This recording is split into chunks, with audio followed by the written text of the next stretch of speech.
Just ask for whatever. Wait, are we live? All right. All right. Hey there, and welcome to a live edition of Delivering Marketing Joy. I am your host, Kirby Hasseman.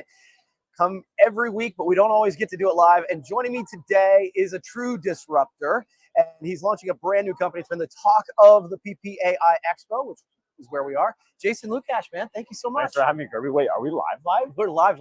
Ooh, Yeah. All right. I'll be careful what I say. Yeah, that's right. Some things could go horribly wrong. Let's hope they don't. Yeah, let's hope. Okay, so I'm really excited to talk to you today because, you just launched Rupt, which is your brand new company. Literally just announced it this week. Yeah. And it has been the talk of the 24 hours. 24 hours. It's brand new. So I guess, you've been planning this, I'm sure, for a long time. So has the launch gone sort of as you expected? And how's the response been? It's weird. I don't know. Rupt has been 10 years in the making, honestly. It's all the stuff that we wish we had done differently at our prior business, Origadio, which I love Origadio. I'm super proud of what Mike and I weirdly birthed together. It's awkward, but yeah, Rupt is all the things we wish we had done differently. So we've been building this forever in our heads for 10 years. We've been physically building it for a while now, but then we just launched at 9 o'clock in the morning yesterday. It's like smack in the face. It's real. But it's cool to be back. Yeah. It's cool to do something different and do what we do best, which is disrupt. Yeah. Right? Or erupt. Someone said yesterday it's like an eruption of a volcano. Oh, I like that. Okay, I might use that. Yeah. But yeah, it's weird. We've been working our butts off for so long, and even the night before, I was up until 4 a.m. fixing things on the site, and it's just it goes live, and it's just okay, We're doing now. We have to get to work. Yeah. Yeah. So, but it's really cool, and I'm actually really proud of this. Dude, your booth is awesome. I was telling the gang who was here, I went there yesterday and it was so busy I had to leave because I'm like, I can't even breathe. My poor wife got stuck. My wife hates this, and she was stuck in the middle, and there's 20 people around her. I was like, just sell, baby. And she looked at me, rolled her eyes.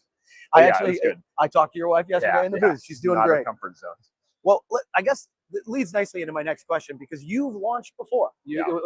But this has got to be different this time. So what are some lessons you learned from last time that you're kind of implementing this time?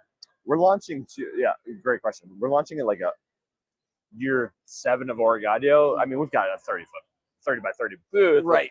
48 SKUs and inventory on 3 continents. Yeah. When we started Oreo, it was just me and Mike on a folding table with 1 speaker and 2 beers. Now we're going on a way bigger scale. Now we've got lots more beers. I've learned actually not so much, but we've learned a lot along the way. There's so many things that we wish we would have done differently. In Origadio, we produce out of California.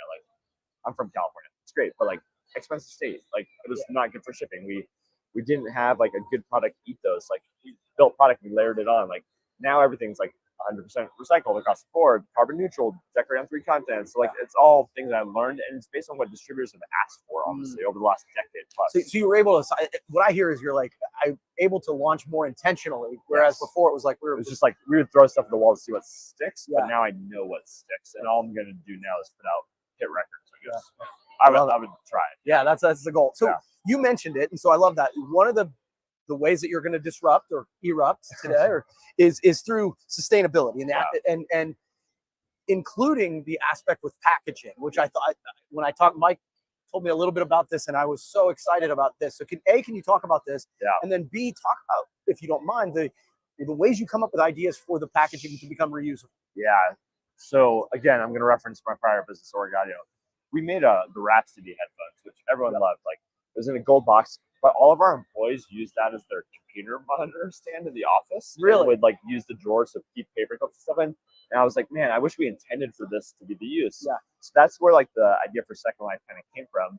So our boxes now, once they're done being boxes, they turn into other objects. And I'm not just talking about organizers. I've got a box that turns into a bird feeder. One turns into a nightlight. One turns into a table. They have crazy purpose because they're beautiful boxes, and we want them to serve a purpose. So what we've looked at is figure out the box's shape, what it can easily adapt into without having it incrementally cost a lot more than the shape of the box. So we're going off of shape, size, function, and we're trying to not have repeatable function. So I'm not going to have 2 spice racks. I'm going to have a spice rack and a desk organizer and a cord organizer, right? So they're all the same shape, but they all have different purpose too. So we're looking for what can provide the most value add to a distributor. It's almost like you get like 2 products Right. in one. And so Yeah. it's like the Voltix, it turns into a phone stand. Like that phone stand, if it was a promo product by itself, would be like a $4 phone stand. Right. But the box comes with it. That is, when that was the thing, at least for me. Yeah. Like I'm like, okay, yes, sustainable, yes, eco-friendly, Yeah. yes, we'll do great packaging because Yeah. you've always been known for that. But when we're like, oh, and we're gonna make it reusable, I was like, No one's that's done really, that for sure. A couple brands will retail them, but like in promo, no one's. that's really And cool. people should, because like this industry, as you're aware, like if you're not in the industry, people on the outside is like, oh, brand fill or trinkets and trash. Like that shouldn't be the case. There's amazing brands in the space. Someone just needs to be the person to elevate what the outsiders think, and I'm hopefully going to be that guy. That's awesome. Yeah. Okay, so final question for you. You know, you purebred entrepreneur, right? And so what? 4th generation entrepreneur. Yeah, right. Yeah. So what was your favorite part so far? And again, it's 24 hours in, but about this launch, what's been the coolest part? I love building behind the scenes. Like selling product for me, like that's pretty easy because we don't really sell. Like we just educate distributors and they sell for us. But I love building. And as you know, I'm a product guy. Like, having an idea in my head, like, and physically seeing it a year later on a shelf is like, that's rewarding.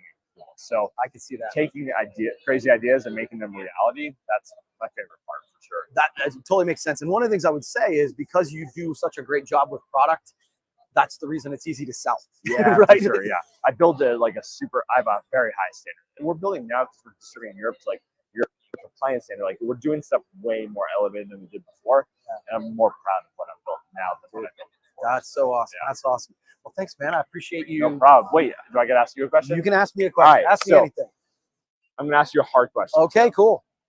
What do you think AI's impact is going to be on the industry? And as a distributor or supplier, how should you utilize artificial intelligence to better enhance your business? And I know this is a loaded question that came out of nowhere, but no, I love it. It's a topic of conversation. It's something we all better be thinking about, right? So, okay, a couple things. I think today we're utilizing AI for ideation. Yeah. So if I want to create, hey, I need 10 ideas on blogs I want to write, right? Yeah. I'm not using it to write the blog. I'm asking me to help me come up with ideas. Yes. In addition, I think imaging. I mean, Mind Journey. Dolly's a good one. Yeah, there's several of them out there where you're like, hey, create this image, and it's I'll tell you, Bill Petrie is the person who kind of got me thinking along those lines. Yeah. Of instead of using stock footage, we're using that. So that today, right?